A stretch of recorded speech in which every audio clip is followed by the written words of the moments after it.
संसार का अर्थ पुद्गल परावर्तन मात्र बचा। देवशास्त्र गुरु के सम्मुख जाने का औचित्य क्या है? बोलो बोलो माताओं, हैं? बोले कोई पूजा नहीं करता है इसलिए अपन पूजा करके आ जाते हैं। क्या करें, बहुएं तो जाती नहीं है, मुझे ही करना पड़ती इसलिए नहीं। उनका सबका अपना अपना भाग्य है, अपना अपना जीवन है।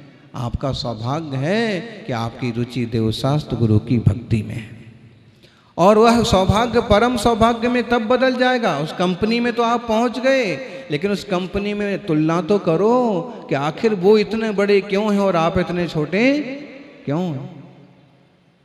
फिर उनके जैसे बनने का सही पुरुषार्थ करोगे तो एक दिन आप भी अरहंत होगे, सिद्ध होगे, भगवंत होगे। ऐसा हो सकता है कभी? भाई इससे बढ़िया उदाहरण क्या है? चाय बेचने वाले, चाय बनाने वाले की आप वैल्यू जानते हो? रेलवे स्टेशन पर बेचते हैं, बाजार में बेचते हैं, तिराहे पर बेचते हैं। और आप देख लीजिए, एक चाय बेचने वाला देश का प्रधानमंत्री बन गया, तो आप किसके लिए ताली बजा रहे हो? चाय बेचने वाले प्रधानमंत्री बन जाने वाले के लिए? ऐसी ताली एक बार अपने लिए बजना चाहिए कि चाय बेचने वाला जब प्रधानमंत्री बन सकता है तो चार अनुयोग को जानने वाला यह जीव अरहंत परमेष्ठी क्यों नहीं बन सकता? बोलो। तो हम जो प्रभु के सामने बैठते हैं, भक्ति करते हैं, वह तुलना करते एक तरह से, उनके गुण का गान करते हैं, वे गुण हमें रुचते हैं, वो हमारा स्वरूप है, उसे पाने का हमारा पुरुषार्थ है।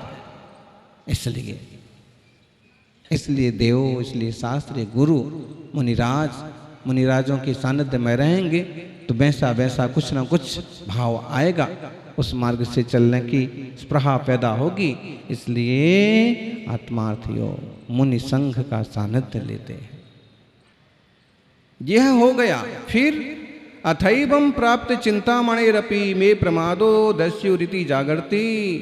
अगर मुझे यह सम्यक दर्शन रूपी चिंतामणि रत्न मिल गया है, मैंने वस्तु व्यवस्था को समझ लिया है, जैसे चैतन्य स्वरूप को पहचान लिया है, तो भी मुझे प्रमाद करने की जरूरत नहीं है, क्योंकि प्रमाद रूपी डाकू तुम्हारे सम्यक दर्शन रूपी रत्न को भी लूट ले जाएंगे। प्रमाद नहीं करना है, राग द्वेष मोह के आगे बढ़ना है, बीच रागता को उपलब्ध होना है। उस बात को कह रहे हैं, जीवो भवगद मोहो ओलद्धो तच्मप्पणो सम्मम जहदि जदि राग दोषे सो अप्पाणम लहदी शुद्धम। बड़ा सुंदर पद्यानुवाद है। जो जीव व्यपगत मोह हो निज आत्म उपलब्धि करें, वे छोड़ दें यदि राग रुस शुद्धात्म उपलब्धि करें। अब जिनने सम्यक दर्शन पा लिया है, प्राप्त कर लिया है, वे जीव भवगत मोह, व्यपगत मोह हो जाएं। पहले तो दर्शन मोहिनी के नाश की बात थी, पहले तो पहचानने की बात थी कि पहचान तो लो, कम से कम पहचान जाओगे अपनी उस दशा को तो उसे पाने का पुरुषार्थ करोगे, और उसे पाने का पुरुषार्थ करोगे उस दशा को पाओगे, और उस दशा को पाने के लिए जो क्रिया विक्रिया करोगे वो चारित्र की श्रेणी में आएगा। तो दर्शन मोह मिट जाने के बाद चारित्र मोह मिटाने का पुरुषार्थ किया जाता है। बोलो महाराज जी हो, पहले दर्शन मोह का नाश होता है कि चारित्र मोह का? भाई दर्शन मोह का नाश हुए बिना चारित्र मोहिनी का नाश हो ही नहीं सकता। लेकिन ये भी समझ लीजिए कि दर्शन मोह मिट गया, दृष्टि पटल का अंधकार मिट गया, फिर भी तुम वहीं के वहीं डब्बे की तरह रखे हुए हो, तो ये भी कोई बुद्धिमानी नहीं है। अरे जब तक अंधेरा था, जब तक आंखों के आगे अंधेरा था, जब तक पट्टी बंदी थी, जब तक आंखें बंद थी, तब तक एक जगह बैठे रहते तो समझ में आ रहा था। अब जब आंखें खुल गई हैं और रास्ता दिख रहा है तो बुद्धिमानी किसमें है? बोलो। सम्यक दर्शन की आंखें खुल गई तो बुद्धिमानी ये है कि चारित्र रूपी रत्न को धारण करके अंतरंग बहिरंग चारित्र के मार्ग पर चल पड़ो, मोक्ष मार्ग में बढ़ चलो। क्योंकि देखने वाला भी एक जगह बैठा रहे ना तो भी वो कहीं नहीं पहुंचेगा, बरसों तक वहीं बैठे रहेगा। चलना तो उसे भी पड़ेगा। इसलिए दूसरी जो 81 नंबर की गाथा है खास रूप से चारित्र के लिए उत्साहित करती है। जीवो बबगद मोहो ओ लद्धो तच्च मपुणो सम्मम। अच्छी तरह से उसने स्वस्वरूप को पा लिया है, सम्यक दर्शन को पा लिया है, जीवत्व को पहचान लिया है, अपने परम शुद्ध चैतन्य की दृष्टि की है। तो अब यह पुरुषार्थ करता है जहदी जदी राग द्वेषे, और राग और द्वेष को भी छोड़ देता है, चारित्र मोह को भी पूरी तरह से छोड़ता है। तो लहदी अपगम शुद्धम क्या प्राप्त करता है जी? पंडित जी क्या प्राप्त करेगा? शुद्धम अपगम। शुद्धम अपगम मतलब शुद्धात्मा को। शुद्धात्मा को कौन प्राप्त करता है? बोलो युवाओं, बार बार दिन ही आए। कौन सा दिन आए बार बार? कि निज आत्मा की रुचि हो, स्वरूप की संवित्ति हो, शुद्ध गम अपगम, शुद्ध आत्मा को पाने का भाव हो।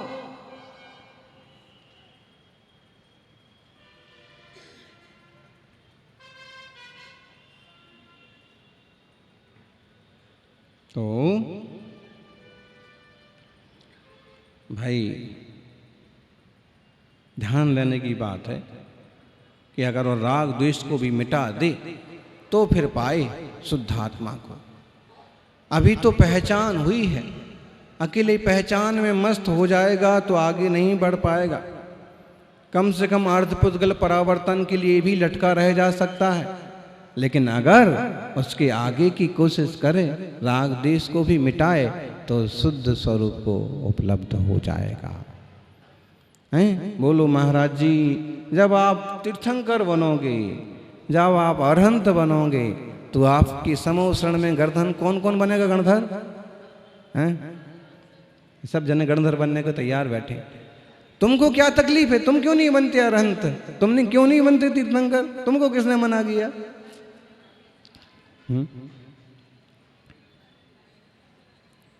गर्व की बात है।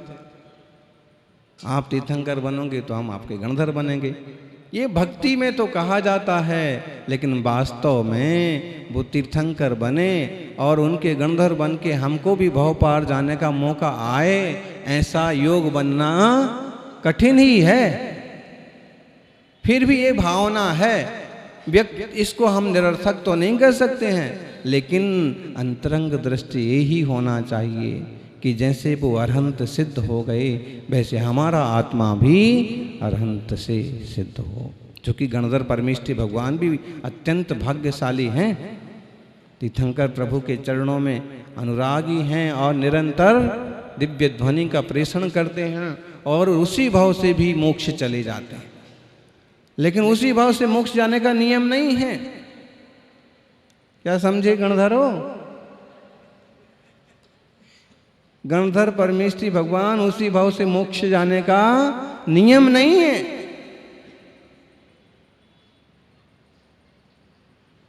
क्योंकि वो भी आचार्य परमेष्ठी हैं, छठे सातवें गुण स्थान वाले परम ज्ञानी मनःपर ज्ञानी मुनिराज हैं।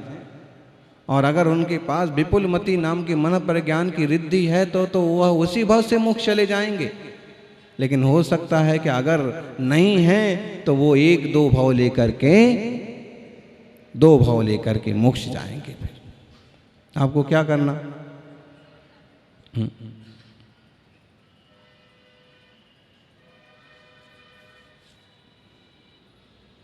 और अच्छे से इसकी व्याख्या कर दी ना, और अच्छे से समझा दिया जाए तो आप वापस इसी पर आ जाओगे कि ठीक है हम तो तीर्थंकर ही बनेंगे, गणधर आप बन जाना।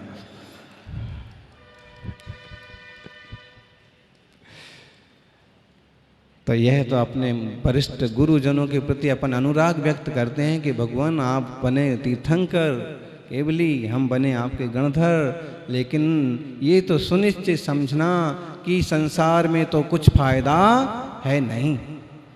चाहे गणधर बन के जाएं, चाहे सामान्य केवली बन के जाएं, लेकिन एक बार भव से पार हो जाएं। जन्म मरण का फिर बार बार का चक्कर खत्म होना चाहिए। 150 साल की जिंदगी तो पार कब पूरी हो जाएगी। इसलिए उस अमूल्य आत्मोपलब्धि के लिए पुरुषार्थ होना चाहिए। यही एक मार्ग है। आचार्य समंतरभद्र स्वामी ने भी कहा ना कि यह जीव मोह तिमराप हरणे, मोह तिमराप हरणे दर्शन लाभादवाप्त संज्ञान। बोलो बोलो। रागद्वेष निवृत्ति चरणम प्रतिपद्यते साधु। कौन से ग्रंथ का श्लोक है? जतन कर्ण श्रावकाचार्य का श्लोक है। कौन से नंबर का है? बोलो।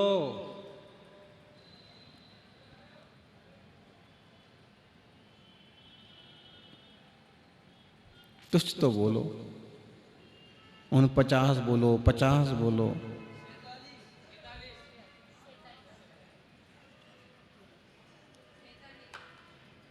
कुछ तो बोलो। कुछ तो निकला। 47 बोलो। तो यह चारित्राधिकार के प्रारंभ का पहले नंबर का श्लोक है, 47 नंबर का श्लोक। इसमें क्या कहा?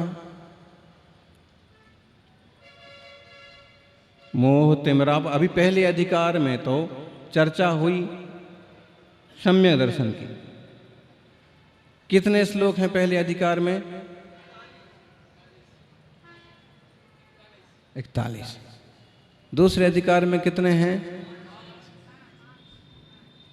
सम्यक ज्ञान की चर्चा हो गई।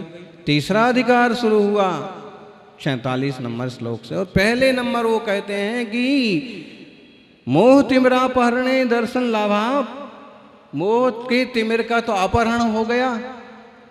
दर्शन लाभात, दर्शन का लाभ हो जाने से मोह तिमिर तो मिट गया। मोह तिमिराप हरणे दर्शन लाभाप्त अवाप्त संज्ञाना। और दर्शन के लाभ के साथ ही सम्यक ज्ञान भी हो गया। तो आप क्या करो? राग द्वेष निवृत्ति चरणम प्रतिपद्यते साधु। राग द्वेष की निवृत्ति के लिए साधु पुरुष चारित्र को स्वीकार करते हैं, देशव्रती बनते हैं, महाव्रती बनते हैं। सौभाग्यशाली हैं वे मुमुक्षु जिनने तत्व ज्ञान को जाना और व्रतों का मार्ग स्वीकार किया।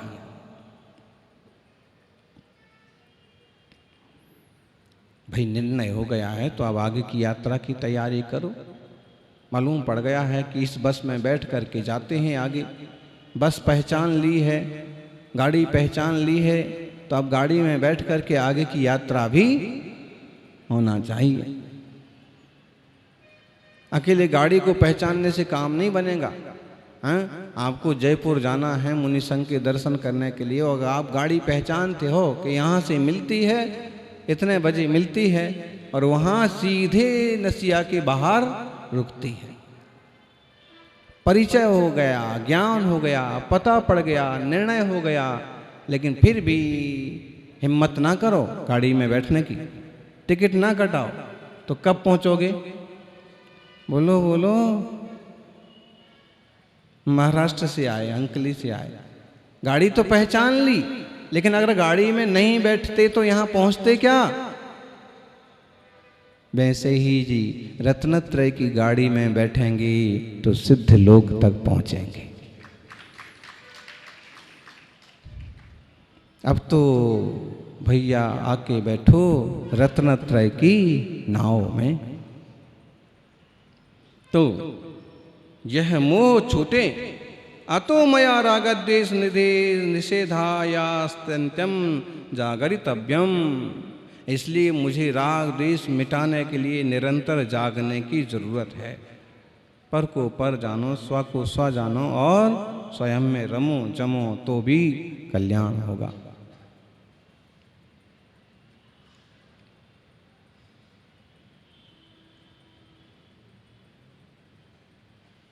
राग द्वेष को छोड़े बिना स्वरूप की उपलब्धि नहीं होती है।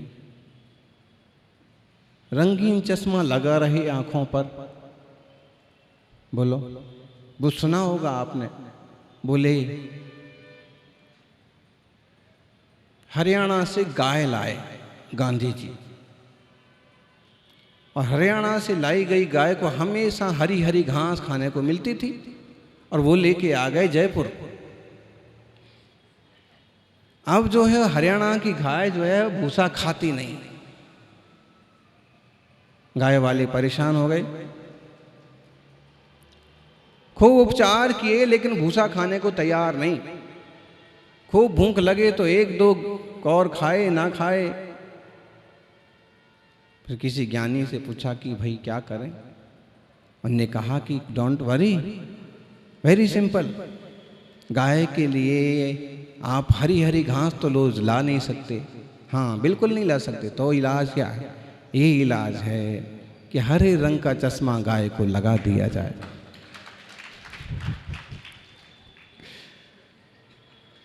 ये जो हरे रंग का चश्मा लगा हुआ है ना, ये हरे रंग का चश्मा उतारना चाहिए, उतरना चाहिए।